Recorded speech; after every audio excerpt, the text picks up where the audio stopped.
Welcome to Stoic Elixir channel. Loneliness is a universal human emotion that we all experience at some point in our lives. This feeling can be triggered by various situations such as eating alone, moving to a new place, or feeling ignored by others. However, loneliness has become more common and persistent in recent years, affecting millions of people worldwide.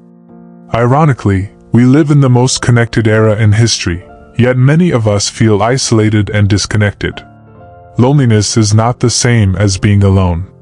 Some people enjoy solitude and find peace in it, while others feel unhappy even in the midst of crowds. Loneliness is subjective and personal, and it does not depend on social skills. Anyone can feel lonely regardless of how popular or extroverted they are. However, loneliness is not a new phenomenon but has been exacerbated by several factors such as post-pandemic situations, increased use of social media, and lack of face-to-face interactions. These factors, among others, have contributed to increased feelings of alienation and disconnection in many individuals. Overcoming this feeling can be challenging if we don't have the resources to address it. Fortunately, there are ways to combat loneliness and find inner peace. Let's explore them now. Before delving into philosophy, it's important to mention that if you feel lonely, you may need to seek out good people to connect with, people who are friendly, respectful, supportive, and share similar interests and values. We understand that finding these people can be difficult for some more than others, and our personalities play a role here. But the best way to address deep feelings of loneliness is by finding your tribe, not just anyone, but people who make you feel seen and heard. The next best thing you can do is learn to be comfortable with being alone. Learning to overcome loneliness is something that varies from person to person. Loneliness is a common emotion that affects everyone at some point in their lives, regardless of background, status, or situation. It's not just about lacking friends. It's about feeling disconnected from oneself and others, often without clear reason. It can make us feel isolated, alienated, and uncomfortable, even when surrounded by people and activities. Loneliness can creep into our minds and fill us with a void that's hard to fill with people or things. This is what we'll explore in this video: how to overcome loneliness and find peace within our own existence. We're not alone in feeling lonely. Whether you're a CEO in a corner office or a janitor in a hallway, a famous movie star or an enthusiastic fan, an elderly widow or a teenager feeling estranged, you may have felt lonely at some point in your life. You may feel like a stranger watching a world where everyone seems to have their place, while you feel out of sync and untouched. You may feel the pain of loneliness amidst conversations and spaces between laughter. But there are ways to overcome loneliness that don't involve escapism or ignoring it. There are philosophies that can help us understand and navigate this complex emotion more effectively. Stoicism. Stoicism is an ancient Greek school of thought that teaches us how to live wisely and morally in every situation. Stoicism doesn't offer a magic cure for loneliness, but it provides tools to help us confront it, reduce its impact, or even use it as an opportunity for self-improvement. In this video, we'll delve into the Stoic approach to loneliness, drawing wisdom from ancient Stoic philosophers like Marcus Aurelius, Epictetus, and Seneca. We'll learn how to apply their teachings in our own daily experiences and strengthen our minds against the negative effects of loneliness. And don't forget to subscribe to the channel and like this video to get more content like this. Let's begin our journey into Stoicism and loneliness. Human experience is a shared experience. While loneliness can make us feel isolated, paradoxically it can unite us. But we all know what it feels like to be lonely. This shared understanding can form threads of empathy that connect people. With this in mind, what can we do? The Stoics believe that wisdom is one of the fundamental virtues for living a good life. Wisdom is an attribute that we can develop, and it has two parts.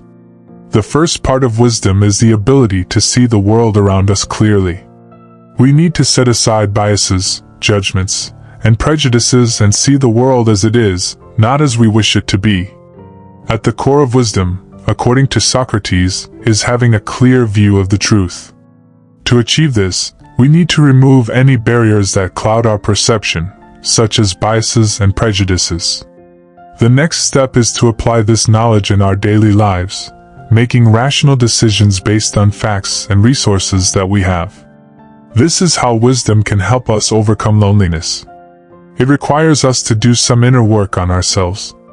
Following this, you need to face the reality of who you are, what kind of person you are, and see if you are happy with what you find. Are you comfortable with yourself and enjoy your own existence? If not, you will have trouble feeling calm when alone. You cannot expect others to solve this problem for you. You need to look inward and find your own solutions. It is important to note that this is not an exercise in self-criticism or punishment for your past. You need to be honest with yourself but also compassionate and understanding. Ultimately, this is about self-improvement, not guilt, regret, or self-hatred. I often engage in this activity and never blame others, make excuses, or torture myself over things I regret. I accept it as part of my reality. I understand that my past self did not have the knowledge I have today, and that I have learned over time. I try to think that people always evolve, and I am looking for a better way for myself at the moment to grow. In this self-analysis, I want to point out something important about how we talk to ourselves. If you are always harsh and critical of yourself, you will feel bad about who you are or who you once were. You will blame yourself for everything and feel guilty, regretful, angry, sad, or ashamed. You will not enjoy time alone with yourself. You will not be a good friend to yourself. Who do you want to spend time with? Someone who insults, accuses, yells, and hates you? Or someone who supports, inspires, guides, and forgives you? You need to be that second person for yourself. The Stoics teach us to live well by focusing on what we can control and accepting what we cannot control. We can only control our own thoughts and actions. We cannot control other people's behavior. When it comes to loneliness, this means we have some responsibility. If we feel lonely because we don't like ourselves, we need to take action to change that. We need to be comfortable with ourselves. If we feel lonely because we have difficulty making friends, we need to be people who others want to be around. This does not mean pretending to be someone else. It means being a positive and helpful member of the group, being a good friend and a good partner. We are also responsible for finding our own people. Sometimes we feel lonely because we don't fit in with the group we're trying to join. They don't have the same values, interests, goals, or views as us. Epictetus said we need to make choices that belong to us. So, if we know ourselves well and are honest about who we are, we can find people like us. We can be compassionate with ourselves and work on things we want to improve. This way, we can be happier in our own existence, and we can also be better friends to others and form deeper relationships. Loneliness can be an opportunity for personal growth, as well as silence if we use it wisely. Watch my video on how silence can make you better. So I hope this video is useful for you. Don't forget to like, share, and subscribe to Stoic Elixir for more helpful video. Thank you for watching.